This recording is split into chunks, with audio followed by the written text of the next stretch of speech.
जय जय नवल किशोर, जय गोपी चित चोर प्रभु,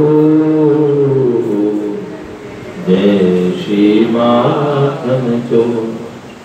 भक्त भक्ति भगवंत गुरु, चतुर नाम बटुए, इनके पद वंदन किए, नाम से विघ्ने। नारायणं नमस्कृत्यं नरं चैव नरोत्तमं, देवीं सरस्वतीं व्यासं ततो जयमुदीरये। श्रीलाडली लाल की जय, भक्तवत्सल भगवान की जय, जय जय श्री राधे।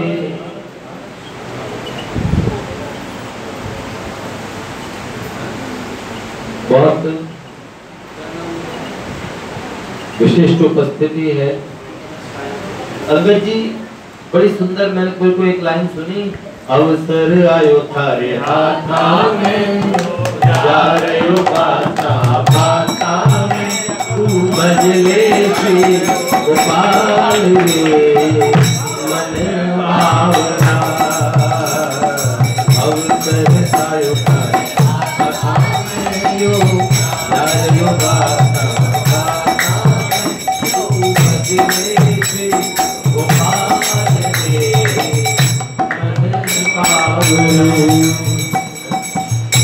बहुत इन्होंने मुगदर को कहा, मुंह सड़ पड़े थारे माथा, पाप करम करे खाता में, तेरा कोटा होते हाल रे।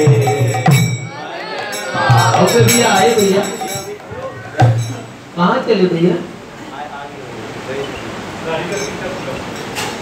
खुला हुआ टूटा हुआ? अच्छा तो बोला, हाँ बच दीजिए। हाँ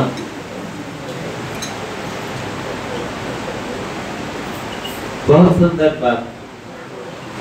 तूणम यथेत न पतेत नु मृत्यु यावत्, जब तक मृत्यु नहीं आ जाती उससे जल्दी शीघ्र अतिशीघ्र जतन कर लेना चाहिए।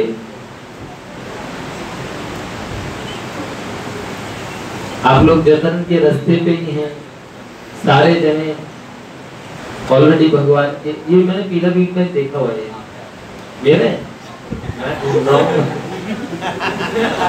अच्छा जी, देखो कितने अच्छे हैं, मेरी बाला को सौभाग्य प्रदान कर रहे हैं। अच्छा लग रहा है जी। में आपने दिया था मुझे, दिया भी इन्होंने ही था भैया, तो इनका अधिकार तो बनता ही है। तो सब लोग इस मार्ग पे हैं। कई एक छोटा सा प्रश्न सबके दिमाग में आता है, उसकी चर्चा में बात नहीं करूंगा। मैंने कल आप लोगों को कहा था, हम हिमालय यात्रा में रहे इतने दिन, उसके विषय में कुछ विशेष बताएंगे। हमारे मंदिर में भी एक संत का पदार्पण होने वाला है, जिनके आश्रम में हम रुके थे। 300 वर्ष से ज्यादा उनकी आयु ही ऐसे महात्मा का आश्रम था। पूज्यपाद स्वामी गिरिजानंद सरस्वती जी, जिनको सप्रेम सब लोग भगवान कहते थे। जब मैं 2010 की यात्रा में वहां था गुप्त काशी में, तो गढ़वाल के सबसे प्रसिद्ध वैद्य मिले। कृष्णा प्रभु मेरे साथ थे, वृंदावन प्रभु थे। वैद्य जी की आयु लगभग 100 वर्ष थी। उन्होंने पूछा, मेरी आयु बताइए आप लोग। हमने कहा लगभग 100 वर्ष आपकी आयु लगती है। तो उन्होंने कहा, हाँ मेरी आयु 100 वर्ष है। 99 पूरे हो गए, 100 मासा। उन्होंने कहा, और ये जो भगवान हैं, त्रिवेणी वाले भगवान, उन्होंने कहा भगवान उस समय भी लगभग 70-75 के लगते थे। और ऐसे कहते हैं पिछले सैकड़ों वर्षों से वो 70-75 के लगते थे। तो उन्होंने कहा मैं ये इतने ही बूढ़े थे, मैं इनकी गोद में खेला हूँ। मैं अपने दादाजी के साथ आता था, तो मेरे दादाजी भी जब बालक थे तो इनकी गोद में खेले। हमें इंदौर में 9वीं पीढ़ी मिली। एक सज्जन थे लगभग 60-65 वर्ष के, उन्होंने बोला हमारी 9वीं पीढ़ी इनकी सेवा में है। पर महारानी अहिल्याबाई होलकर के टाइम से उनका रहना कहा जाता है। अपने जीवन में एक अफसोस इस बात का है कि भगवान ने श्री मोता जी पिताजी से कहा था कि नरेश जी को इंदौर भेज दीजिए, लेकिन उस समय मुझे समय मिला नहीं। मैंने सोचा बाद में समय लेके भगवान के पास जाऊंगा, और भगवान ने समाधि ले ली। अब उनके प्रकरण, उनके सुंदर सुंदर और जो दृष्टांत हैं वो सुनने को मिलते हैं, तब मन में ऐसे लगता है कि साक्षात शिव का स्वरूप एक महात्मा, उनके दर्शनों से हम वंचित रह गए। और उनके शिष्य जो अब जिनको भगवान कहते हैं, पूज्य पाद स्वामी श्री चिन्मयानंद जी, तो स्वामी जी महाराज आएंगे। आयु में मुझसे थोड़े छोटे हैं, लेकिन उनके गुरु महाराज की कृपा से इन लोगों को बड़ा सुंदर अनुभवात्मक ज्ञान, ज्ञानम विज्ञान सहितम यद ज्ञात्वा मोक्षसे शुभात्, ज्ञान विज्ञान के सहित कई घटनाएं उन्होंने सुनाई। एक घटना तो मोता जी पिताजी भी जानते हैं। त्रिवेणी में भगवान ने कहा, कई ब्राह्मण अर्चन कर रहे थे, उसमें ये जो भगवान है आप वाले वो भी थे, और उमेश जी जिन्होंने हमारे मंदिर की प्राण प्रतिष्ठा कराई शायद वो भी थे। तब भगवान ने कहा था कि आज साक्षात भगवान आएंगे, आप सब लोग बुलाओ उन्हें। तो भगवान महादेव का आवाहन किया, और थोड़ी देर बाद भगवान ने कहा आंखें खोलो।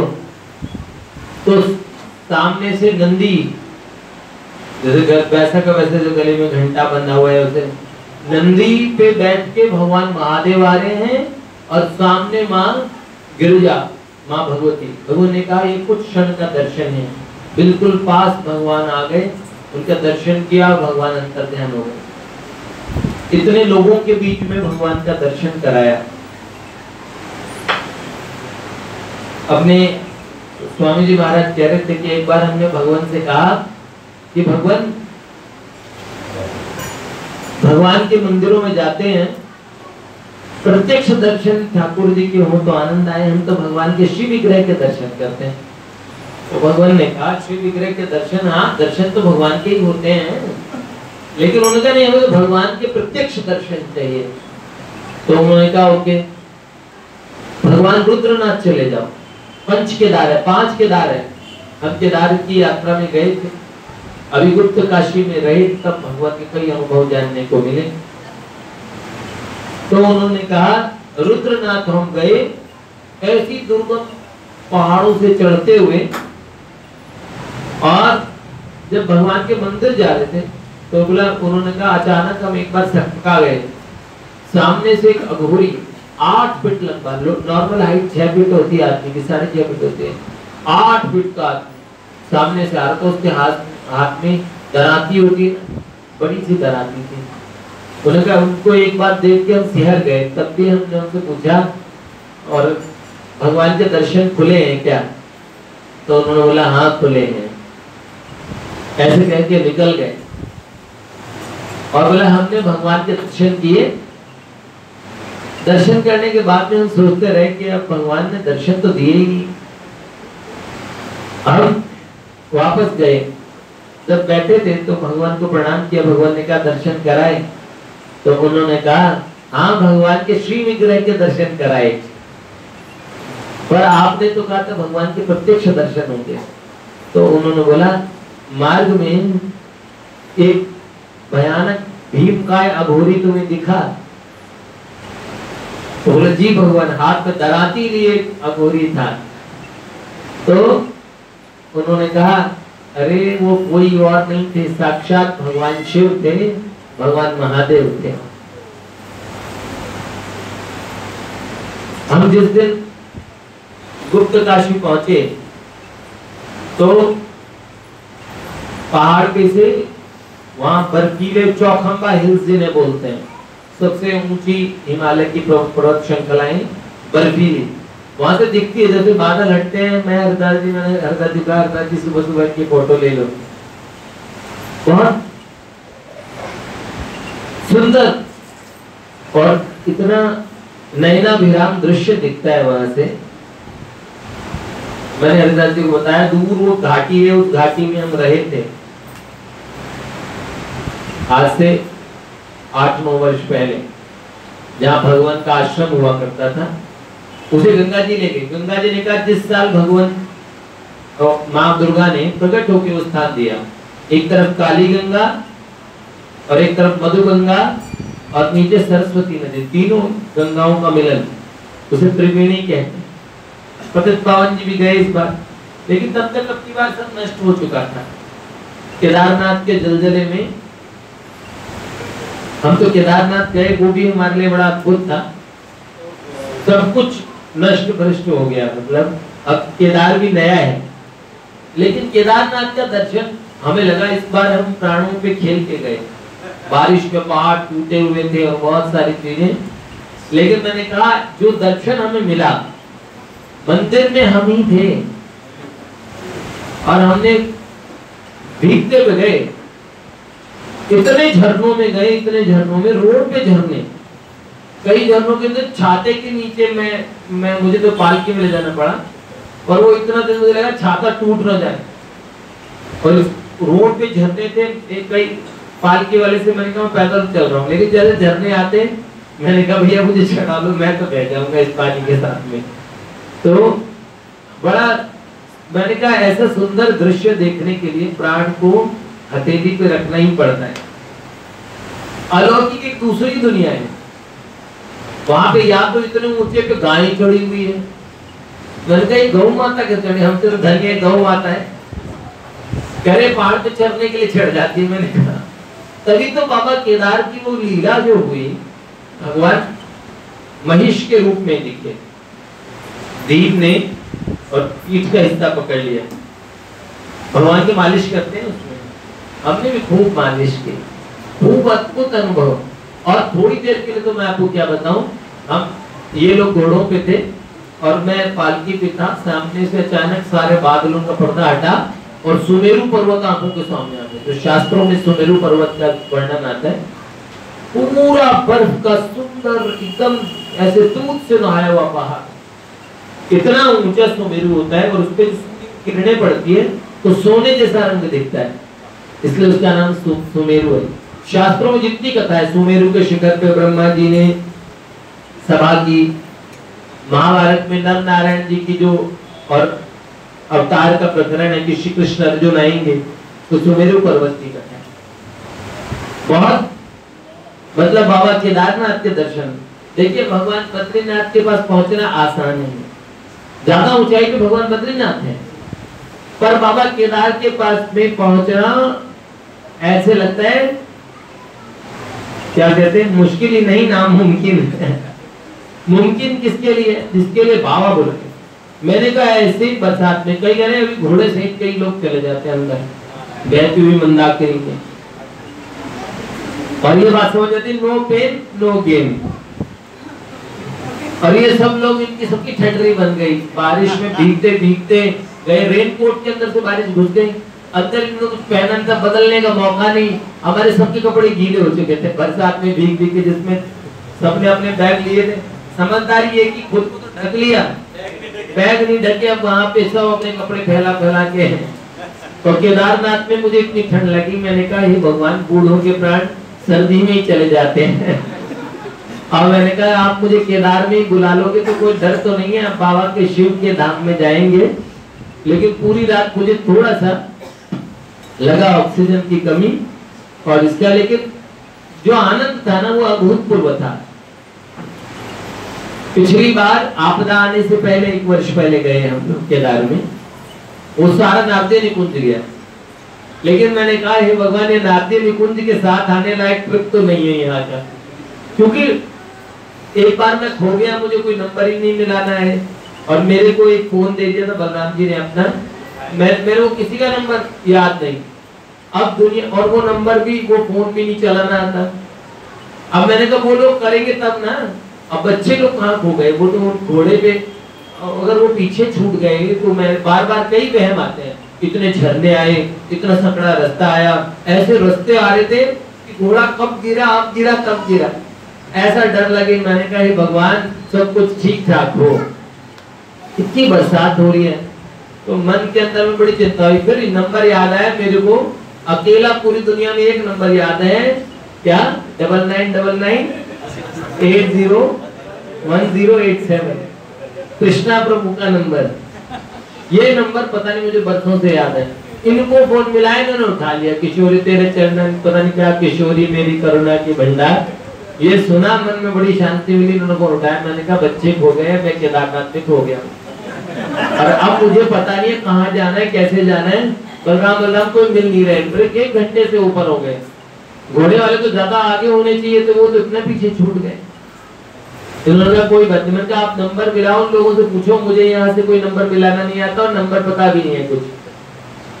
तो इन्होंने कहा अच्छा ठीक है, मैं नंबर मिलाता हूँ। इतने में इनके सामने ही और पतित पावन जी मुझे आते हुए दिखे। मैंने कहा अरे हमारा एक लड़का दिखे और मैं इन्हें कह ही रहा था भैया मैं खो जाऊं तो मुझे कुछ भी नहीं पता है, और खाली मेरे पास वोटर ID कार्ड है, उससे मुझे पुलिस वाले पहुंचा दे तो बात सही है। तो जो भी है, बड़ा सुंदर अनुभव। जब मैंने कहा तो सही सलामत हम पहुंच जाएंगे, तब मैं कहूंगा सर अनुभव बहुत अच्छा रहा, आनंद तो वहां बहुत आ रहा था, पर भय बराबर बना रहता है। समझ रहे हो ना, एक रात में आपदा 10 मिनट में सब कुछ ले गई। जहाँ रामबाड़ा वगैरह हुआ करता था, बाबा ने तीसरा नेत्र क्यों खोला, वो तो खैर एक बड़ी रहस्य की बात है, लेकिन बहुत सुंदर। गुप्त काशी का अनुभव में भी इतना अच्छा रहा। सामने ऊखी मठ था। ऊखी मठ का मतलब है उषा मठ।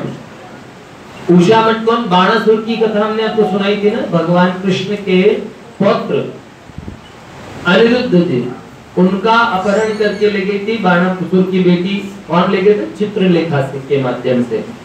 और जहां अनिरुद्ध और चित्रलेख वो उषा जी का विवाह हुआ, वो स्थान आज भी है। उसी ऊखी मठ में भगवान 6 महीने केदारनाथ भगवान आते, वहीं पूजा करवाते हैं। वहां का बड़ा सुंदर स्थान। हम भगवान के जिस आश्रम में रुके थे, भगवान ध्यान लगाया करते थे, तो भगवान ने ध्यान लगा के बोला मुझे उस जगह की जमीन खरीदनी है। और वो जमीन क्यों ली? भगवान ने कहा जब बाणासुर का और भगवान श्री कृष्ण का संग्राम हुआ, तो श्री कृष्ण की सेना ने अपना तंबू लगाया, और भगवान श्री कृष्ण ने अपना तंबू जहां लगाया था, और जिस स्थान पे ठाकुर जी बैठ के रेस्ट किया करते थे, उस स्थान पे भगवान ने अपना आसन लगाया। वहीं पे भगवान सामने राधा कृष्ण का चित्र बना के, और भगवान 300 वर्ष के योगी सोचो, और 100 वर्ष अवधूत रहे, फिर अघोरी रहे। कितने वर्षों तक जिन्होंने ऐसा साधना ही की हो, लेकिन उन्होंने अपनी एक नाक छिदा रखी थी, और कोई कहियो रे गिरधर आवनी की गोपी भाव की उपासना उन्होंने की थी भगवान की। उनके जीवन के इतने सुंदर सुंदर उपाख्यान, इतने अच्छे अच्छे उदाहरण हैं। एक और ध्यान में आ रहा है कि एक बार भगवान को संतों की सेवा करनी थी, सारा पैसा समाप्त हो गया। क्योंकि त्रियोगी नारायण नाम की जगह की बात है, तो वहां पे उन्हें संतों की सेवा करनी थी, लेकिन अपने आसन पे बैठे हुए थे। अगर उन्होंने कहा मेरा आसन मैं छोड़ूंगा तो मेरा आसन की नियम टूटेगा, और नहीं तो संतों की सेवा छूटेगी। तो उन्होंने क्या किया, चुपचाप बैठ गए ध्यान में, और अचानक भगवान का प्रकाश। त्रियोगी नारायण कौन सी जगह? वो भी गुप्त काशी के पास है, जहाँ भगवान वामन ने अवतार लिया, अदिति माता दोपहर में। तो गुप्त काशी में भगवान के स्थान पे वामन भगवान का स्वरूप है, और देवर्षि नारद जी।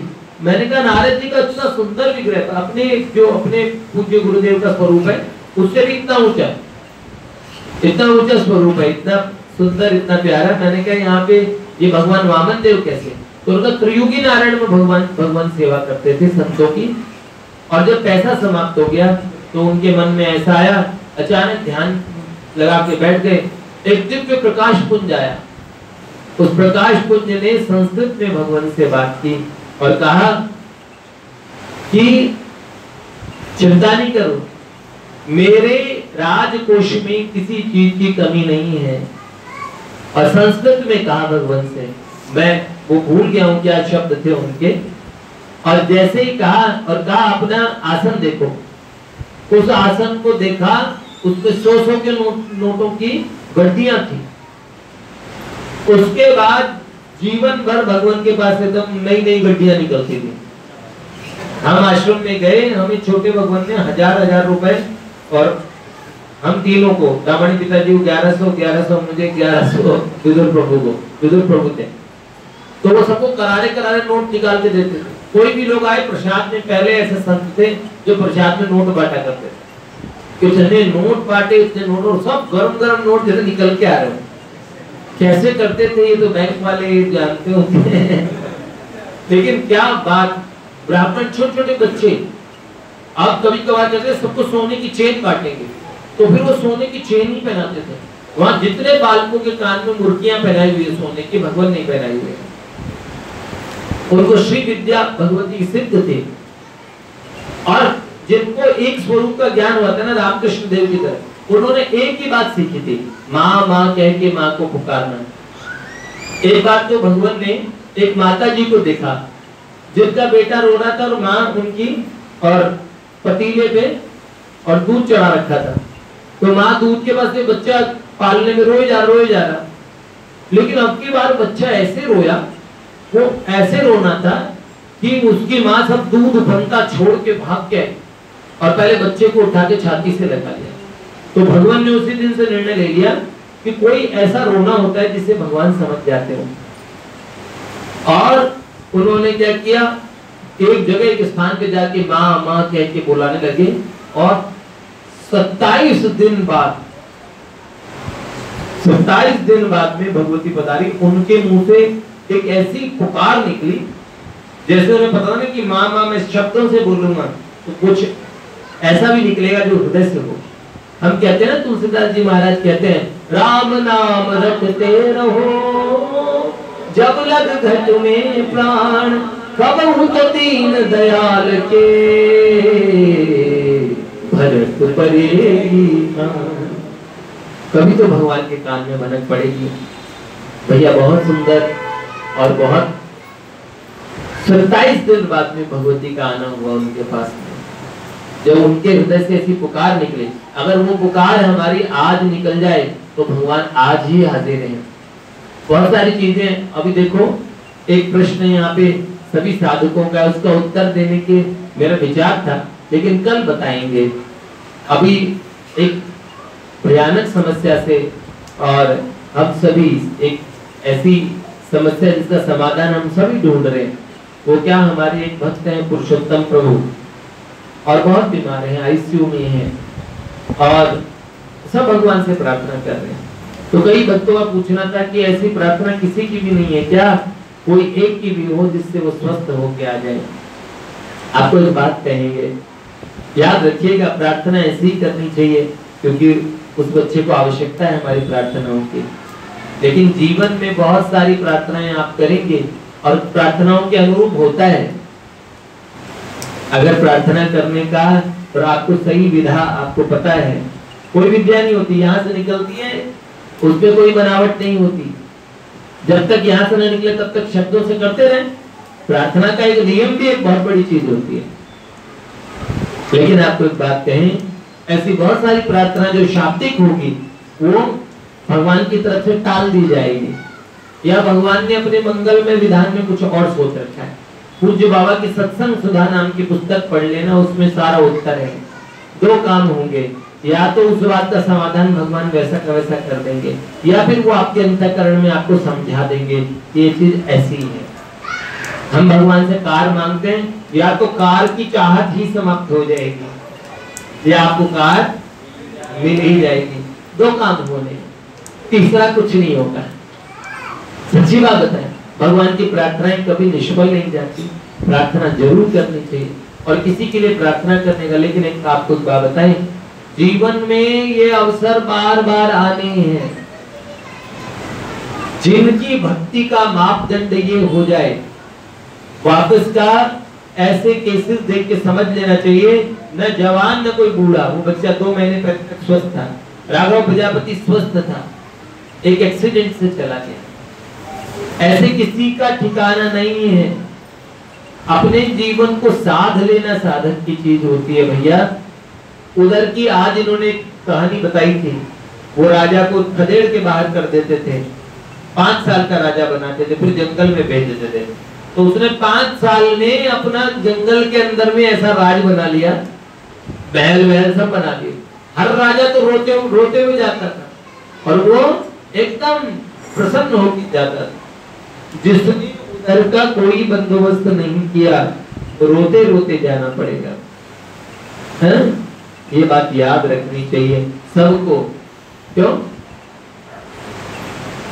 इस जगत में हजारों जुड़ा, हंस जब जब उड़ा तो अकेला उड़ा, हंस जब जब उड़ा तो अकेला उड़ा।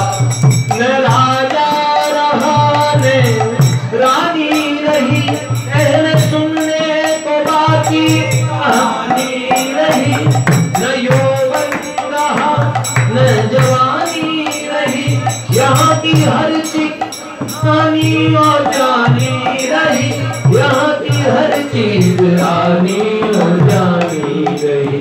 4 दिन के लिए ये झमेला जुड़ा, हंस जब जब उड़ा तो अकेला उड़ा, हंस जब जब उड़ा तो अकेला उड़ा।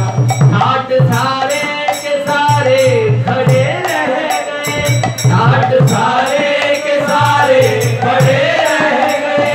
कोठी बंगले खड़े रह गए, कोठी बंगले खड़े रह गए।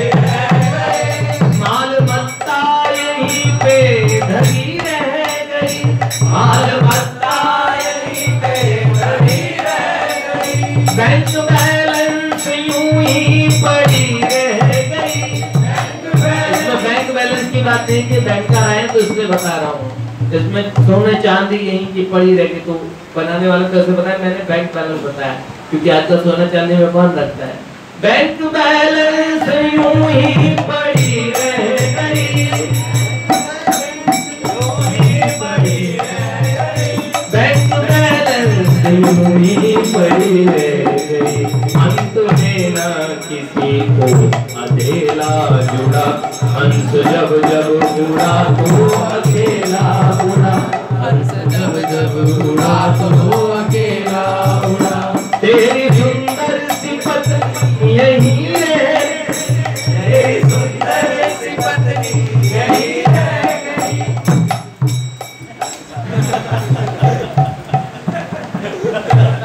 सब बच्चे इस बात को लेकर थोड़ा खुश हुए।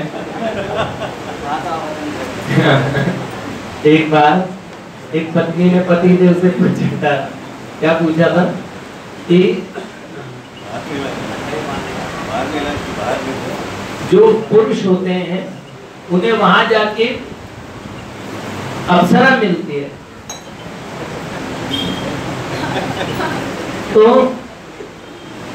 पत्नी ने पूछा पति देव से, तो लेडीज को हमको क्या मिलेगा? तो उन्होंने कहा बांद्रा मिलेगा, बांद्रा बंदर मतलब। तो उन्होंने कहा ये तो बड़ी गलत बात है, हैं?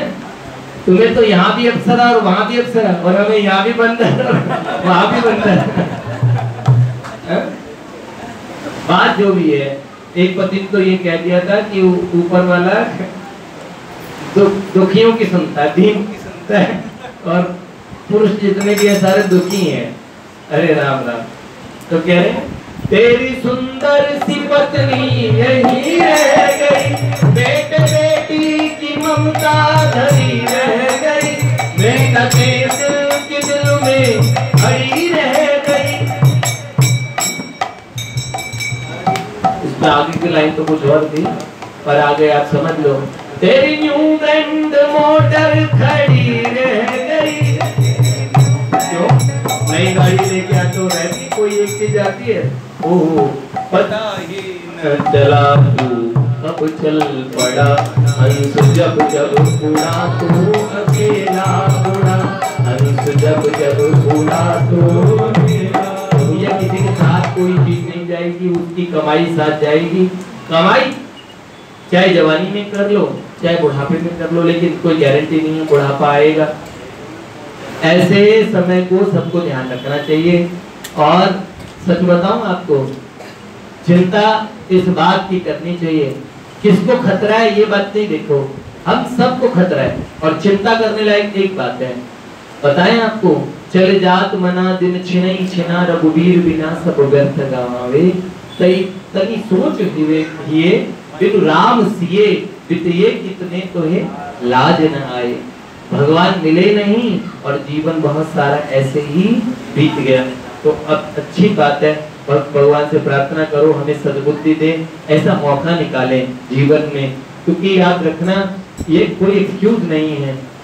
समझ में आ रही है ना बात? अंगद जी को तो बहुत समझ में आ गई भैया, हम सबको भी सबको समझ में आ जाए तो फिर काम बन जाए।